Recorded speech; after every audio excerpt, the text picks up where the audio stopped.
जिस तरह से सिलाई मशीन में धागा नहीं डालने पर वो चलती तो ज़रूर है, पर वो कुछ सिल नहीं सकती, उसी तरह यदि ज़िंदगी में प्रभु सुमिरन नहीं करोगे तो वो चलेगी ज़रूर, पर प्रभु से जोड़ नहीं पाएगी। प्रार्थना केवल शब्दों के समूह का नाम नहीं है, बल्कि प्रार्थना एक भाव दशा का नाम है। प्रार्थना शब्दों से भी हो सकती है, मगर केवल शब्द कभी भी प्रार्थना नहीं हो सकते।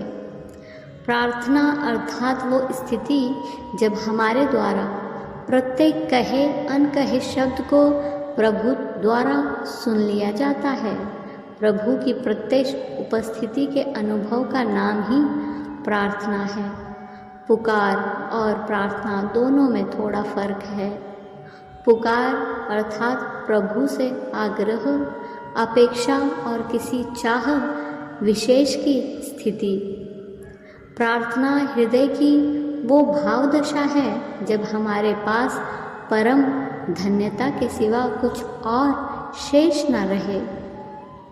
जो मिला है उसके लिए प्रत्येक क्षण अहोभाव से हृदय भर उठे और आंखें सजल होकर प्रभु को याद करने लगे। पुकार में शब्दों की उपस्थिति होती है और प्रार्थना में प्राणों की। जैसे जैसे शब्द मिटते हैं, पुकार प्रार्थना बनती चली जाती है।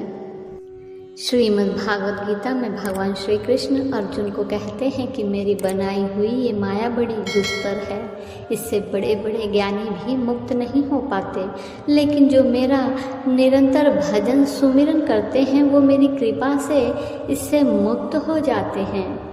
अनन्य मार्गों में और भक्ति मार्ग में यही अंतर है। अन्य मार्गी हर वस्तु को छोड़कर मुक्त होता है, भक्त उस वस्तु को परमात्मा को अर्पित करके मुक्त होता है।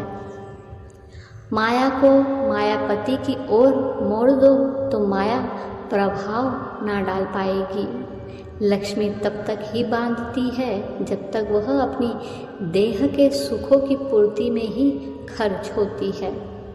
इसलिए लक्ष्मी को नारायण की सेवा में लगाना शुरू कर दो तो वह पवित्र तो होगी ही, तुम्हें प्रभु के समीप और ले आएगी। याद रखना, माया को छोड़कर कोई मुक्त नहीं हुआ, बल्कि जिसने प्रभु की तरफ माया को मोड़ दिया वही मुक्त हुआ है। इंद्रियों को तोड़ना नहीं है, मोड़ना है। इंद्रियों का साफल्य विषयों में नहीं, वासुदेव में है। जब तक व्यक्ति के भीतर पाने की इच्छा शेष है तब तक उसे दरिद्र ही समझना चाहिए।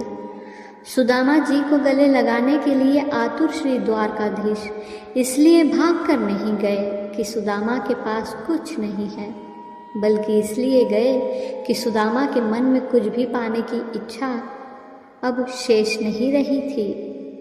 इसलिए जो कुछ नहीं मांगता है उसको भगवान स्वयं अपने आप को दे देते हैं। सुदामा अपने प्रभाव के कारण नहीं पूजे जाते हैं, बल्कि अपने स्वभाव और कुछ भी न चाहने के भाव के कारण पूजे जाते हैं। सुदामा की कुछ भी न पाने की इच्छा ने ही उन्हें द्वारकापुरी के भोग ऐश्वर्य प्रदान कर दिए। मनुष्य की निष्कामता अथवा कामना शून्यता ही उसे सबसे अधिक मूल्यवान, अनमोल और उस प्रभु का प्रिय बना देती है। जिसके जीवन में कामना नहीं होती उसे दुखों का सामना भी नहीं करना पड़ता है। निश्चित ही स्वभाव बदल जाने से जीवन का प्रभाव भी बदल जाता है। यूँ तो अधिकांश लोग जिंदगी से शिकायत किया करते हैं, मगर बहुत थोड़े ही लोग हुआ करते हैं जो शिकायतों में भी हंसकर जिया करते हैं। जिंदगी से हमारी शिकायतों का कारण अभाव नहीं, बल्कि हमारा स्वभाव होता है। हम सिर्फ खोने का दुख मनाना जानते हैं, पाने की खुशी नहीं।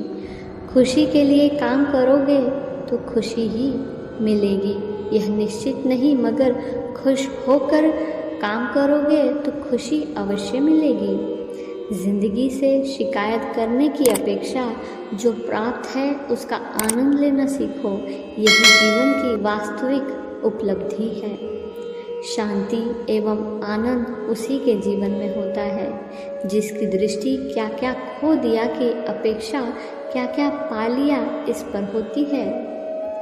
सब वस्तुओं की तुलना कर लेना, मगर अपने भाग्य की कभी भी किसी से तुलना मत करना।